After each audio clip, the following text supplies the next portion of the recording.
Welcome back to Full Time Devils, guys. It's Adam, and we've got some great news for you. We've finally signed a deal. Thank you, Domino's. We've got our pizza at last. We're still in the market though. We're hunting down some beer. So guys, get your beer donations into me.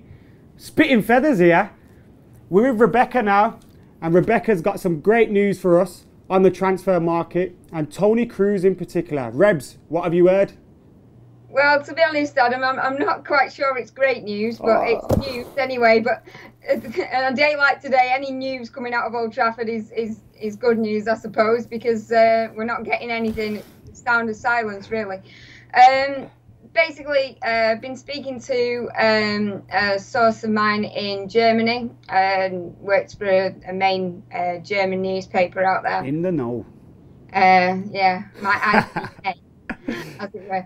No, he's very close to Bayern Munich. He covers them all the time. He's been speaking to the agent and the player quite a few times over the past few weeks. Obviously, I wanted to speak to him because there's a lot of stories trying to break themselves last night about and this week about how he wasn't happy after being substituted and various things like that going on. He says it was never going to happen this week, and it was never going to happen in this window. What's happened is a couple of weeks ago, the agent and the player met the club, and basically Tony Kroos believes that he should be on the same level of Bayern Munich's wage structure as the likes of Lahm and the likes of Schweinsteiger, and the club don't agree. So they're at a bit of a standoff at the moment in that sense, but I suppose the bad news is that Tony Kroos very much wants to stay at Bayern Munich. He loves the city. His family is settled there.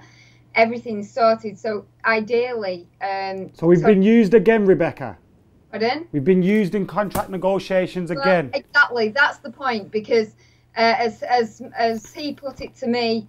Put it this way, it didn't do the player any harm for his agent to be seen with David Moyes. So take from that what you will. At the end of the day, is this a case of the summer again where Manchester United are the gullible kid in the playground, that everyone sort of hangs around to make everybody else give him a better deal?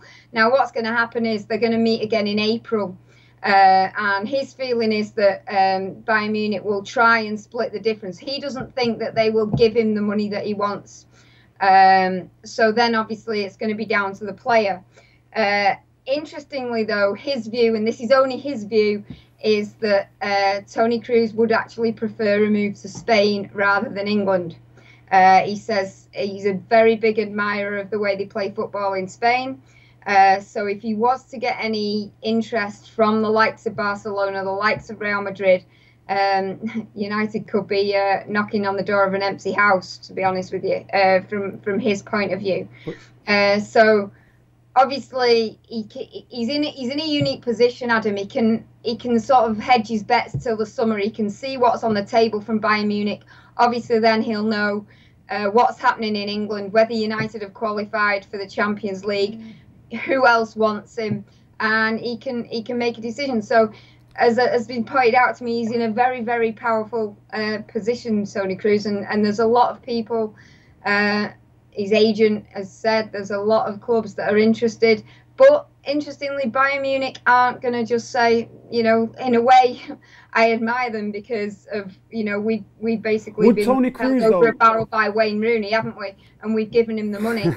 But they're going to stand firm, and I suppose they can afford to with the squad they've got, but they're going to stand firm and not give him what he wants, according to surely if Tony Kroos can't get, he's not happy at Bayern Munich, would a move to Real Madrid or Barcelona, appeal to him more than Manchester United given their squads that they have? Yeah. I mean, according to my source, he thinks, from talking to his agent and talking to Tony Kroos, that if he had the choice of going to England or going to Spain, he would go to Spain because he loves their style of football and it suits his game much better, he believes, than the English Premier League. Damn this newspaper for telling me otherwise. Rebecca, you saw the press conference earlier on today. Did. David Moyes pretty much said We may as well pack this camera up and go home. Yeah, that was his statement. The Sky, James Cooper, the Sky journalist who was there, was very keen to go and watch a swimming gala with his son. His son's in a swimming gala, and David Moyes says, "Well, you might as well go and watch the swimming gala. You go and spend time with your family because nothing's going to happen here." And of course, at that point, you know, as a United fan, and there your heart sinks, doesn't it? But because we're used to these transfer days. We're not often. At the end of the day, let's face it, the summer was an exception rather than the rule, wasn't it? When we were in at the last minute, apart from Berbatov obviously signing Fellaini. We're not often involved in this sort of razzmatazz final day, and you almost feel like the person outside the sweet shop, don't you? Sort of looking through the window as all these deals are happening and sort of wishing that United were doing something. But David Moyes was at pains to say he's happy with the business he's done in January. Whether I believe that, I'm not too sure. I was going to say, do you believe David Moyes? Do you think he's learnt from the summer in keeping his cards close to his chest? Or is it we've only going to sign Juan Mata? And if so, are you happy with that? Do you think we need a bit more? With that?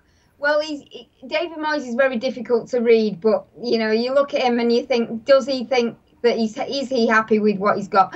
I certainly think we could have done with somebody else. I don't think, if you were putting United's priorities this January, you know, in order, you know, on the 1st of January, if someone had said to you, what's the priority? To me, it wouldn't have been the Juan Mata type of midfielder. It would have been the athletic, box-to-box, combative midfielder that I think we desperately need. Don't get me wrong. I know I've taken stick. Juan Mata, fantastic signing, but I think they had to get somebody, and that somebody has been Juan Mata, and Juan Mata's going to be fantastic for this football club. He definitely will be. But I just think if David Moyes had if he could have said he could only sign one player this January, I'm not sure he would have picked Juan Mata as that man, as good as he is going to be. Excellent, Rebecca. Thank you for bringing us good news. If anything does happen before 11 o'clock, then I'll be back in this seat. But excellent. I wouldn't put money on it. Let's hope so, eh? And again, Rebecca, thank you very much.